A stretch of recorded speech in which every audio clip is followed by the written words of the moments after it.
Frères et sœurs, bonjour. Continuons donc notre vidéo sur les athées, les vrais. Pour ceux qui me suivent, j'ai déjà fait une vidéo sur les faux athées, c'est-à-dire les baptisés qui aujourd'hui, ayant perdu la foi d'une manière ou d'une autre, se prétendent être des athées. Dans la précédente vidéo, nous avons vu également la tête des athées, des vrais athées. Ils sont conscients de celui qui est au-dessus d'eux, c'est-à-dire le dragon. Leur lutte, c'est de faire croire que ce dernier n'existe pas, ou du moins le lioniser. Ils appellent ça la dédiabolisation. Dans cette vidéo, nous allons voir le corps de l'athéisme, car comme toutes les religions, se présente comme un homme, depuis la statue de Nabucodonosor. Il y a la tête, il y a le corps et il y a les membres. En ce qui concerne l'Église catholique, la tête, bien entendu, c'est le Christ. C'est Jésus-Christ de Nazareth, notre Seigneur. Le corps, ce sont les communautés. Et les membres, ce sont ceux qui sont appelés à enseigner, à baptiser, etc. Dans le cadre de l'athéisme, c'est pareil. La tête, c'est le dragon. Le corps, c'est ce que nous allons voir maintenant.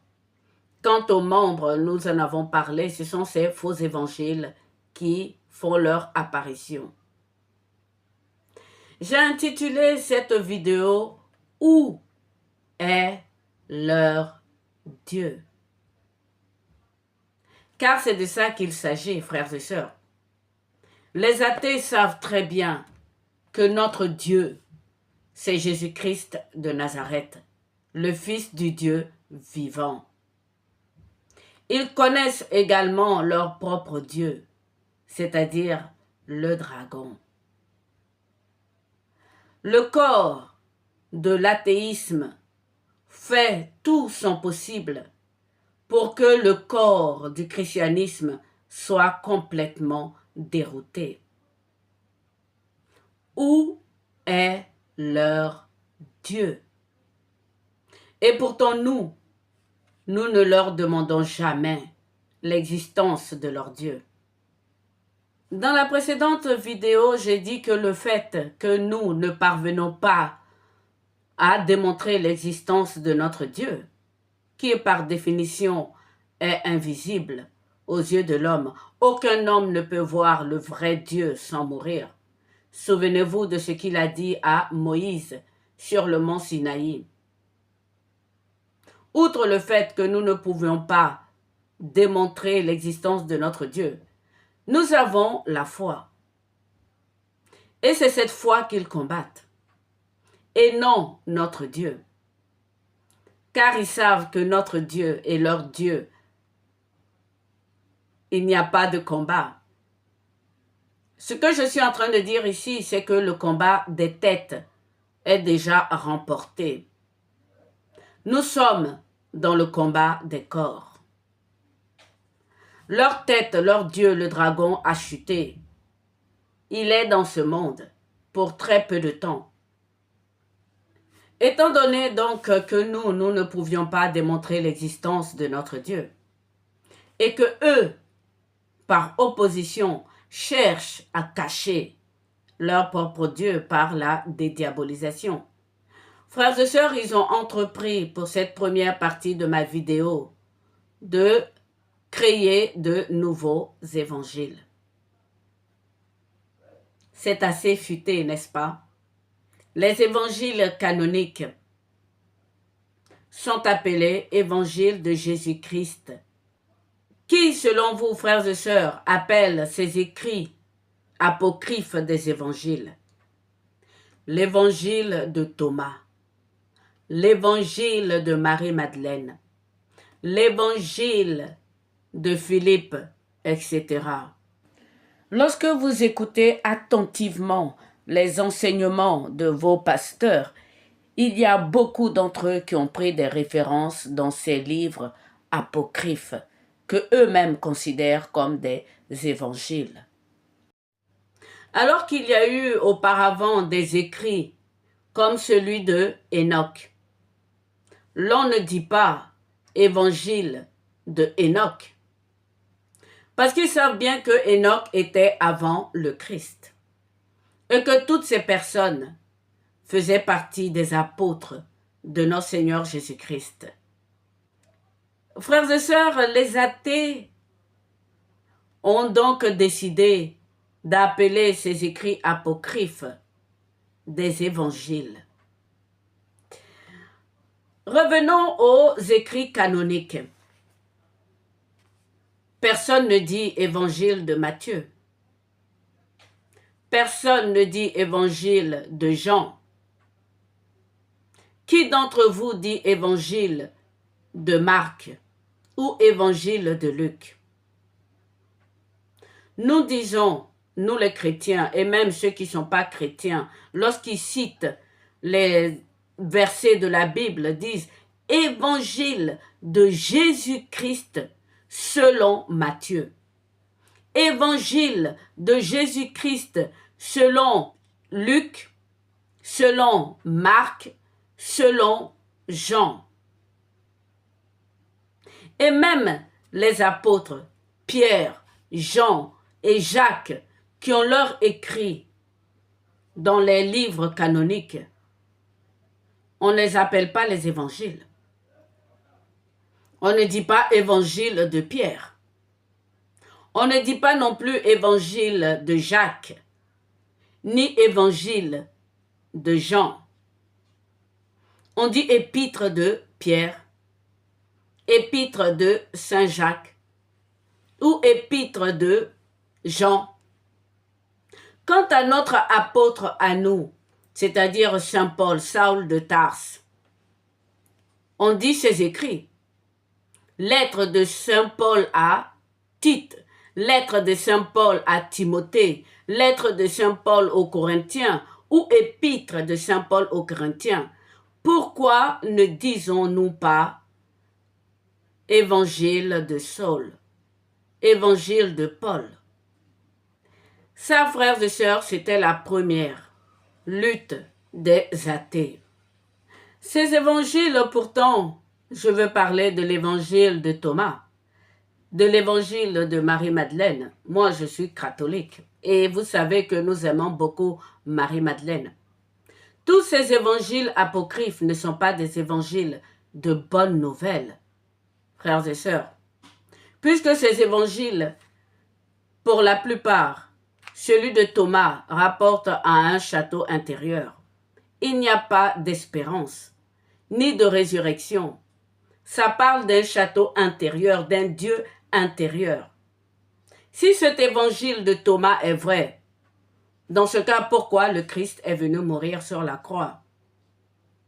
Celui de Marie-Madeleine, évangile selon Marie-Madeleine, le péché n'existe pas. Le Christ le leur dit, c'est une invention de nous-mêmes. Et donc, si le péché n'existe pas, pourquoi le Christ est venu mourir sur la croix? Jusqu'à présent, vous ne percevez pas encore dans le sens de ma vidéo ce que c'est que le système athéiste, c'est-à-dire son corps. Mais continuons cette vidéo. Faisons un tour dans le livre de la sagesse de Salomon. Il parle bien de l'impiété. Alors, quel est le lien entre l'impiété et le corps de l'athéisme? L'impiété, nous savons que c'est ne pas prier. Mais est-ce que les impies sont des athées? Non, les impies ne sont pas les athées. Mais les athées se servent bien des impies. Voilà ce que dit Salomon. Je vais vous faire la lecture. Et après, je vous inviterai, vous, à lire. C'est dans Sagesse 2, les versets 1 à 24. Je vous le lis rapidement. Il est dit ceci. car ils ont dit dans leurs pensées tordues. C'est-à-dire que les athées ne sont pas justes. Courte et triste est notre vie. Ça rappelle ce que dit l'Apocalypse. Le dragon est très en colère, car pour lui, il n'y a plus de temps. Le temps est court, frères et sœurs. Les athées savent que leur tête, c'est le dragon. Je continue ma lecture. Sans remède lors de la fin de l'homme.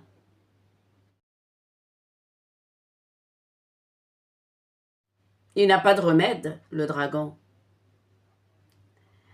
Personne que l'on sache n'est revenu de l'Hadès. Nous sommes nés du hasard. Et nous serons ensuite comme si nous n'avions pas été. Ce que soufflent nos narines n'est que fumée. La pensée est une étincelle née du battement de notre cœur.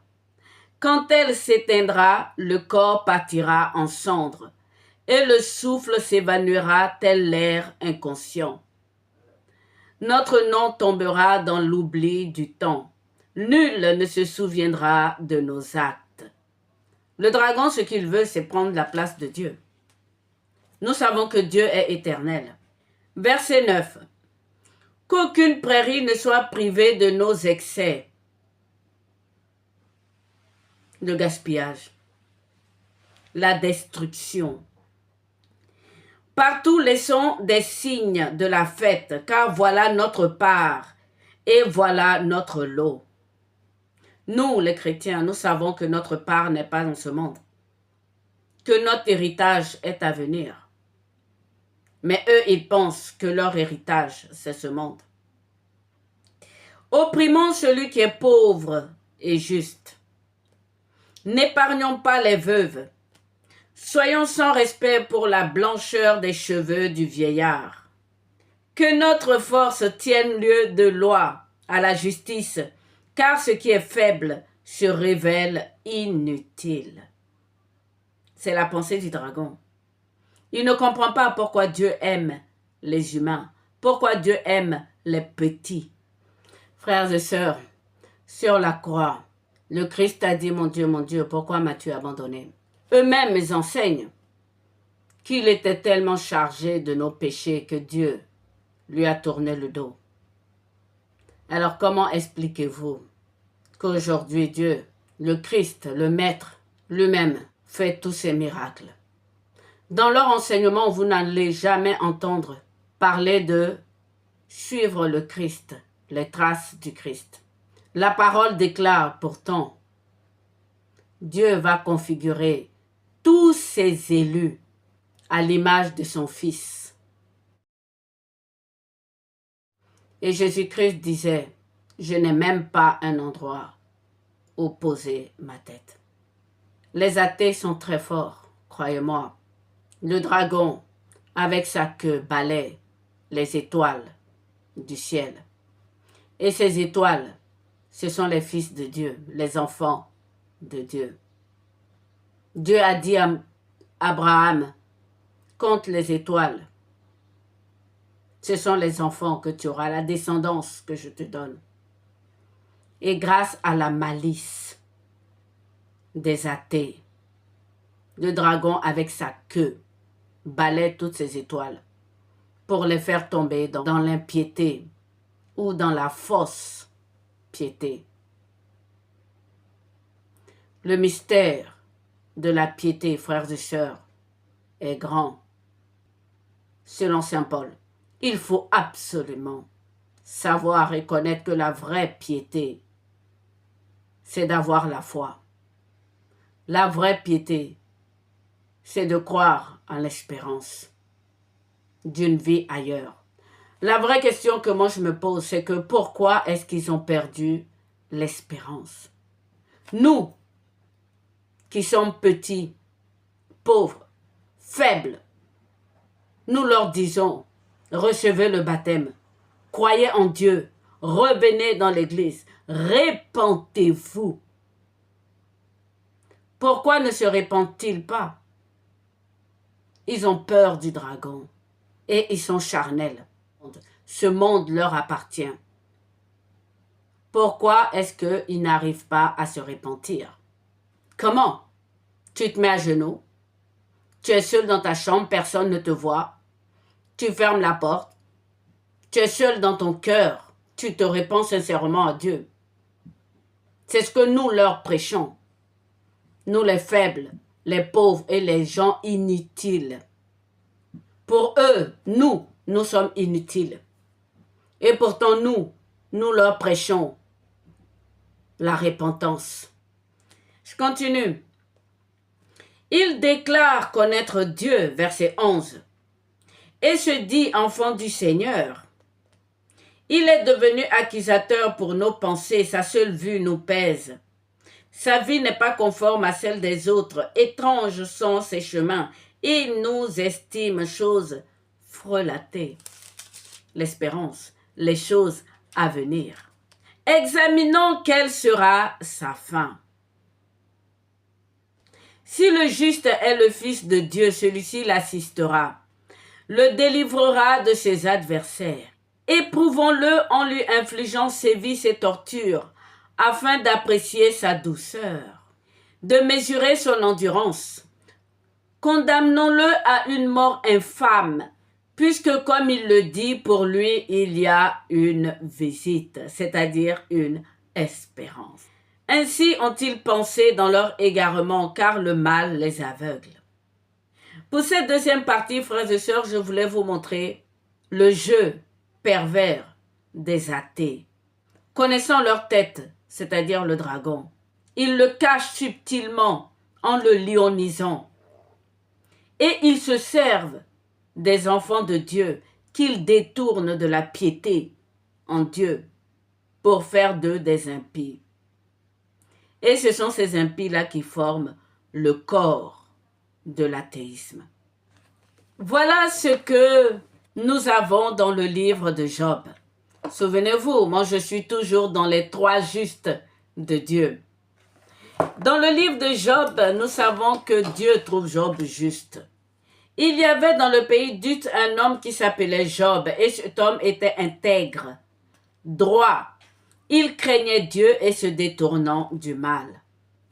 Mais voilà, frères et sœurs, ce que ses amis Éliphaz de Théman disent de lui.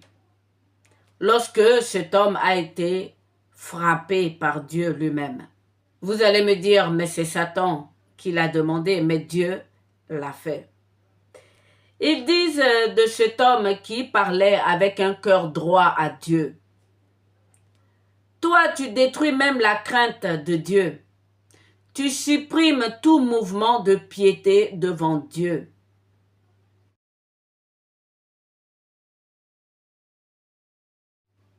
Ton iniquité dirige ta bouche et tu prends le langage des hommes rusés. Frères et sœurs, les amis de Job ont traité Job de impie. C'est extraordinaire, n'est-ce pas? Pourquoi? Parce que Job n'était pas dans une sorte de prière que Dieu lui-même, il n'écoute pas. Job le dira, Dieu n'écoute pas vos prières. Il a un dessein à accomplir. Et pour accomplir ce dessein, il cherche des hommes sur la brèche. Et donc Job exprime, lui qui connaît Dieu, puisque Dieu a dit à la fin à ses amis, Job, mon serviteur, m'a parlé avec un cœur droit.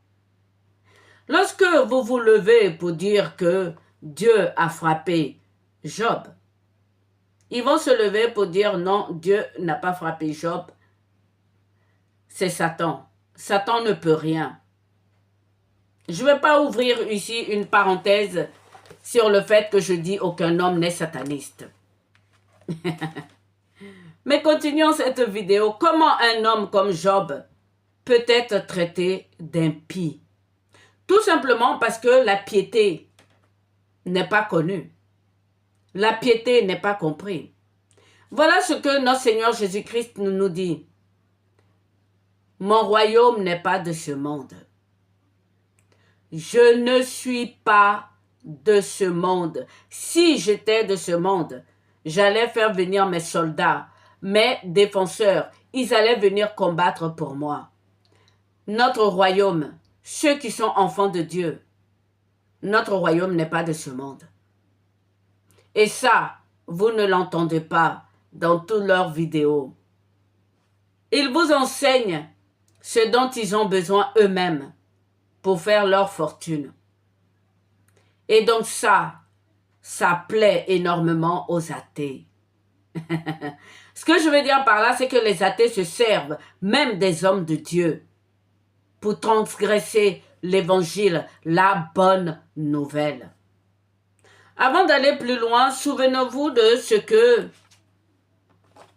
Saint Paul dit dans 1 Timothée 3, des versets 16.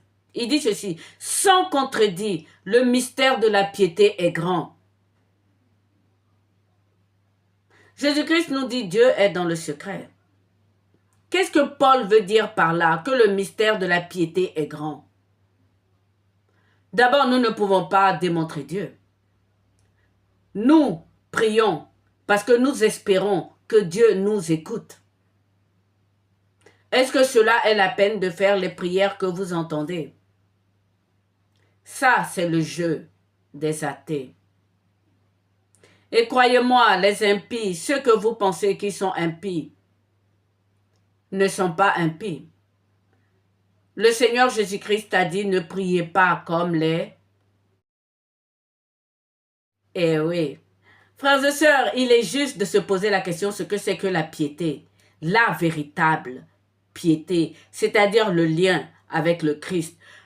Lorsque le Seigneur dira à certains d'entre eux, je ne vous ai jamais connus, à votre avis, ils servent les athées ou ils servent le Christ? C'est une bonne question. Saint Paul nous dit ceci, sans contredire, le mystère de la piété est grand. Saint Paul nous dira que dans les derniers temps, certains abandonneront la foi, c'est-à-dire l'espérance, pour s'attacher à des doctrines de démons. Et donc Dieu va envoyer des puissances d'égarement. Voyons voir un peu ces doctrines de démons. J'en ai déjà fait une vidéo là-dessus. Je ne rentre pas dans les détails. Saint Paul dit, ils enseignent de ne pas se marier. Mais ils enseignent également de se marier à tout prix. Eh oui. Car il n'y a plus de liberté de corps. Alors que notre Seigneur Jésus-Christ a dit, ceux qui sont dignes du royaume des cieux ne prendront ni mari ni femme. C'est dans la Bible. Je voulais chercher la référence. Les eunuques seront sauvés. Donc ces doctrines sont des doctrines de charnalité. C'est-à-dire qui sont de la chair et non de l'esprit. Les athées sont intelligents. Ils sont rusés. Ils ont à leur tête ce couple incroyable du dragon et de Satan. Vous les voyez sur les réseaux sociaux dire, et là, peut-être que vous ne vous attendez pas à ça, qu'ils étaient emprisonnés de Satan et que maintenant ils sont libres. Et ceux-là, qui étaient des satanistes connus, viennent insulter la vraie Église de Dieu. Ils sont pasteurs la plupart du temps. Ils servent l'athéisme. Lorsque moi je vous dis qu'il n'y a pas de satanistes, vous vous dites, oh, c'est parce qu'elle appartient à une église sataniste qu'elle dit qu'il n'y a pas de satanistes. Comment est-ce que ces gens-là expliquent le fait qu'ils ont quitté Satan pour venir à la vraie église de Jésus-Christ selon eux? Ils disent que c'est Jésus-Christ lui-même qui est allé les chercher dans les prisons de Satan. Donc, si Jésus-Christ peut aller libérer quelqu'un dans les prisons de Satan, comment vous pouvez dire qu'il y a encore des satanistes?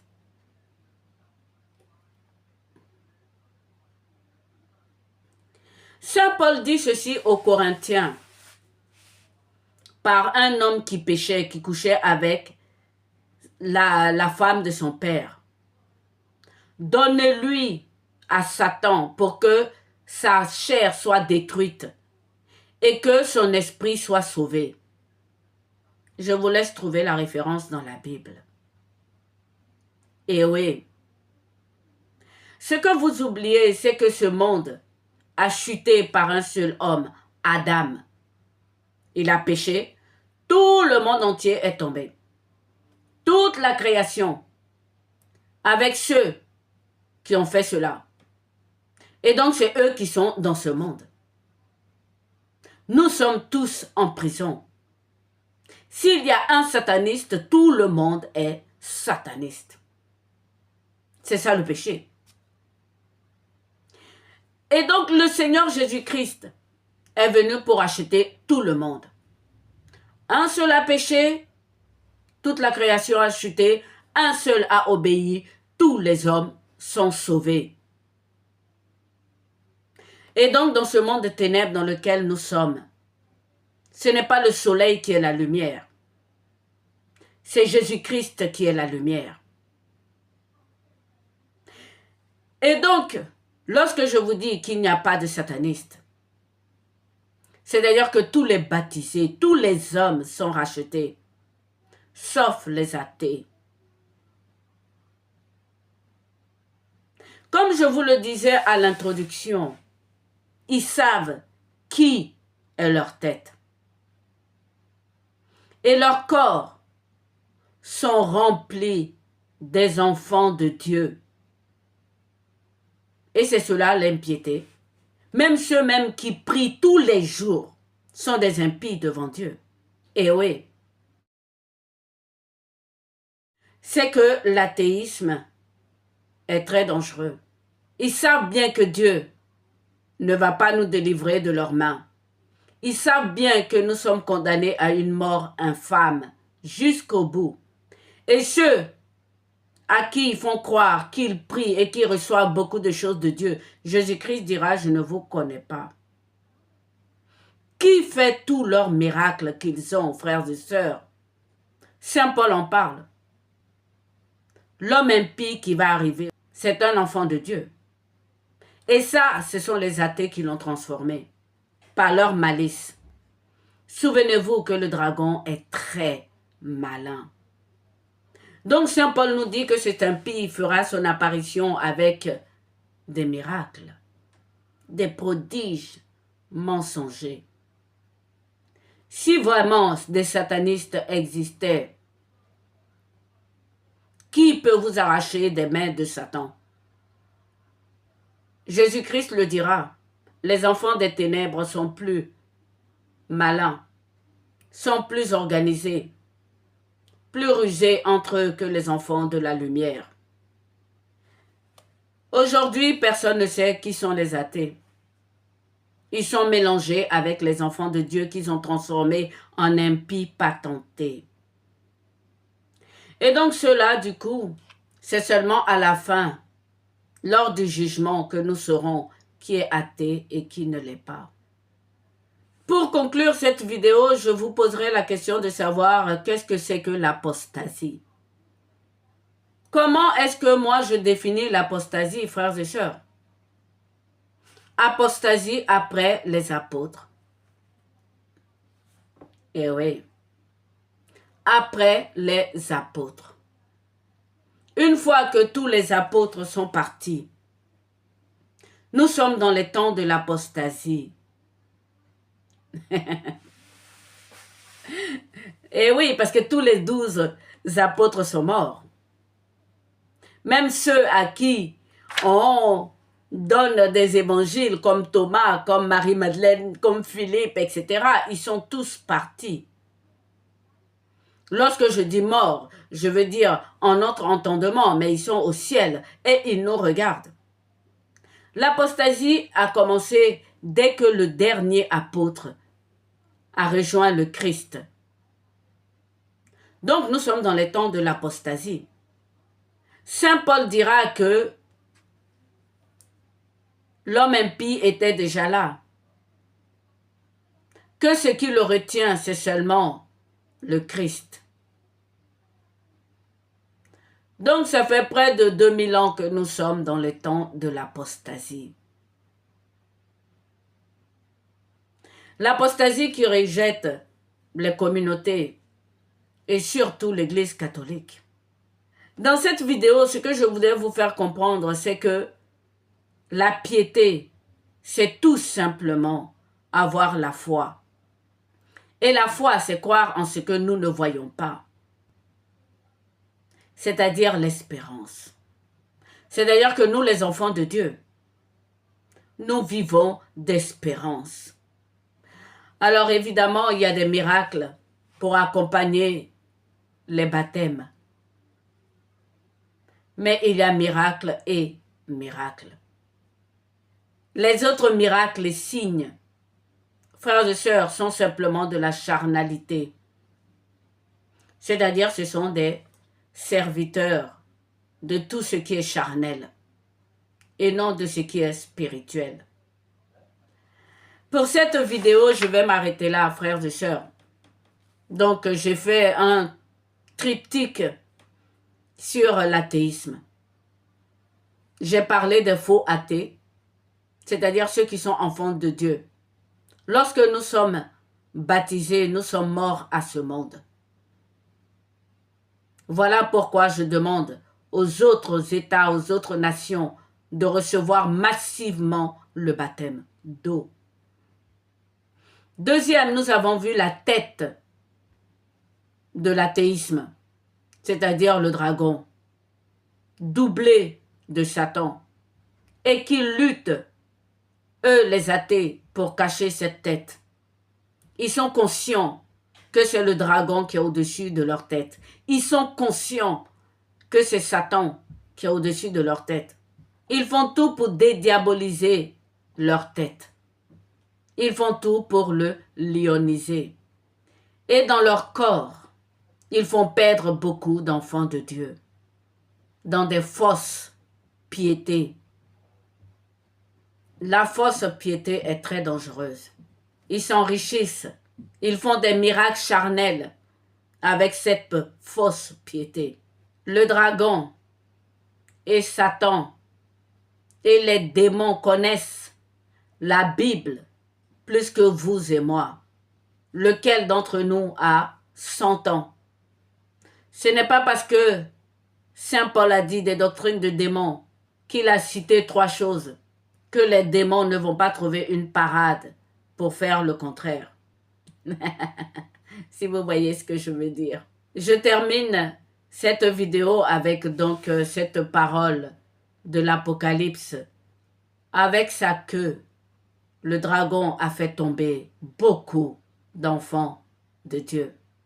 Les athées se servent de leur ruse pour créer l'impiété.